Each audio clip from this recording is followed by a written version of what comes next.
క్రీస్తునందు ప్రియమైన సజీవమైన శ్రోతలందరికీ మన ప్రభువును రక్షకుడైన యేసు క్రీస్తు నామంలో శుభములు తెలియజేస్తా ఉన్నాను. విజయ రహస్యం అనే అంశాన్ని ఈరోజు మనం ధ్యానించుకుందాం. లూకా సువార్త 18వ అధ్యాయం 7వ వచనంలో, దేవుడు తాను ఏర్పరచుకున్న వారు దివారాత్రులు తన్ను గూర్చి మొర్రపెట్టుకొనుచుండగా వారికి న్యాయము తీర్చడా.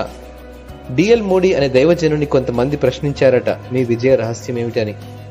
దానికి ఆయన 7 కారణాలున్నాయని చెప్తూ, మొదటిది ప్రార్థన, రెండవది ప్రార్థన, మూడవది ప్రార్థన, నాలుగవది ప్రార్థన, 5వది కూడా ప్రార్థనే, 6, 7 కూడా ప్రార్థనే అని జవాబిచ్చాడు.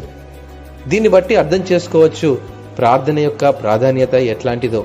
విసుగక పట్టుదలతో ప్రార్థించిన ఆ ప్రార్థనా వీరుడు అనేక ఆత్మలను రక్షించగలిగాడు. లూకా సువార్త 18వ అధ్యాయము 1 నుంచి 7 వచనాల్లో చూస్తే యేసు ప్రభు వారు చెప్పిన ఉపమానం కనిపిస్తుంది. ఒక న్యాయాధిపతి ఉన్నాడు. అతడు అన్యాయస్తుడు.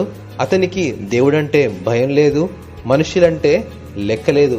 ఇట్లాంటి వ్యక్తి దగ్గరకు ఒక స్త్రీ నాకు న్యాయం తీర్చమని విసుగక పట్టు విడవక మాటి మాటికి వస్తున్న సందర్భంలో అప్పుడు ఆ అన్యాయస్తుడైన న్యాయాధిపతి ఆమెకు న్యాయం తీర్చాలని నిర్ణయం తీసుకున్నాడంట. అన్యాయస్తుడైన వాడే ఆమె విన్నపాన్ని ఆలకింపగా న్యాయవంతుడైన దేవుడు, నీ నా కోసం తన చివరి రక్తబొట్టును కూడా కార్చిన దేవుడు నీ ప్రార్థన ఆలకింపడా? ప్రార్థించే మనము దేని నిమిత్తం ప్రార్థిస్తున్నామో దానిని పొందుకునే వరకు ప్రార్థించాలి. మనం కొద్ది రోజులు ప్రార్థించి విసిగిపోతాము. అయితే ఒక విషయం అర్థం చేసుకోవాలి, విసుగక పట్టుదలతో మనం దేని నిమిత్తమైతే ప్రార్థన చేస్తున్నామో దేవుడు దాన్ని మన కోసం సిద్ధపరిచే సమయంలో విసిగిపోయి ఇక మన ప్రార్థనకు సమాధానం రాదు అనుకొని ప్రార్థించడం మానేస్తాము. అందుకే అనేక ప్రార్థనలకు ప్రతిఫలాలు పొందలేకపోతున్నాము. విసిగిపోవద్దు.